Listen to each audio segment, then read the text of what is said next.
L'eau est le composé le plus abondant que l'on puisse trouver dans les cellules humaines vivantes, représentant environ 65 à 90 % du contenu de chaque cellule.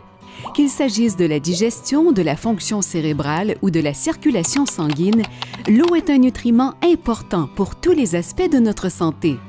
Le corps change constamment durant le cycle de vie humaine, de l'enfance à l'âge adulte à la vieillesse, et plus nous vieillissons, plus notre corps perd de son eau. L'organisme perd son eau à cause de ses fonctions naturelles et il doit être constamment réalimenté. Alors, de quelle quantité votre corps a-t-il vraiment besoin? Tout dépend de votre âge, de votre sexe et de votre niveau d'activité physique au quotidien. Geneviève Nadeau, diététiste nutritionniste, nous parle des façons d'intégrer l'eau dans le quotidien à chaque phase du cycle de vie. La déshydratation chez la femme enceinte ou qui allaite peut affecter la santé de la mère et du bébé. Il est donc important de remplacer les liquides perdus, surtout chez les femmes qui allaitent. Il est recommandé que les femmes enceintes boivent environ 10 tasses de liquide par jour et celles qui allaitent environ 13 tasses. Les femmes enceintes peuvent également boire des laits frappés avec des fruits et du yogourt par exemple, parce que ces deux aliments contiennent naturellement beaucoup d'eau. Afin de rester bien hydratées, les femmes qui allaitent peuvent boire un verre d'eau à chaque fois qu'elles donnent à boire au bébé. Il est important de s'assurer que les enfants soient bien hydratés, car la déshydratation peut affecter leur performance scolaire ainsi que leur bien-être physique et émotionnel. Toutefois, il n'est pas toujours facile de voir à ce qu'ils consomment suffisamment d'eau.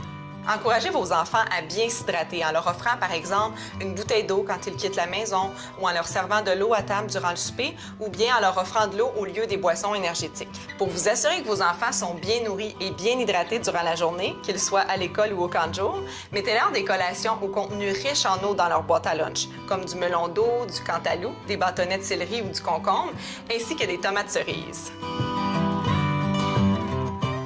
Il n'est pas facile de rester hydraté lorsqu'on a un horaire chargé ou que l'on est constamment sur la route. Si vous éprouvez de la somnolence, buvez de l'eau, car elle aide le corps à synthétiser de l'énergie, vous procurant ainsi le petit coup de pouce dont vous avez besoin pour terminer la journée. Au travail, on a intérêt à manger beaucoup de légumes le midi, comme des bébés carottes, de la laitue, du céleri ou des tomates. Ces aliments contiennent naturellement beaucoup d'eau et vous aideront à rester bien hydraté. Et au lieu de boire un café en après-midi, prenez plutôt de l'eau et gardez une bouteille à proximité de votre bureau. L'eau vous aidera à surmonter la somnolence du milieu de l'après-midi et le format de la bouteille vous aidera à évaluer la quantité d'eau que vous buvez dans une journée. Lorsqu'ils vieillissent, les gens risquent de se déshydrater plus rapidement. Un manque d'eau peut affecter la façon dont les aînés vont se sentir. Certains peuvent avoir la bouche sèche, d'autres peuvent se sentir étourdis, ce qui augmente les risques de chute. Les personnes âgées peuvent améliorer leur état d'hydratation en buvant de l'eau régulièrement entre les repas et en prenant leurs médicaments avec de l'eau. Au cours d'un repas, les personnes âgées pourraient opter par exemple pour un potage ou une salade verte en entrée parce que ces aliments contiennent naturellement une plus grande quantité d'eau. Buvez bien, vivez bien.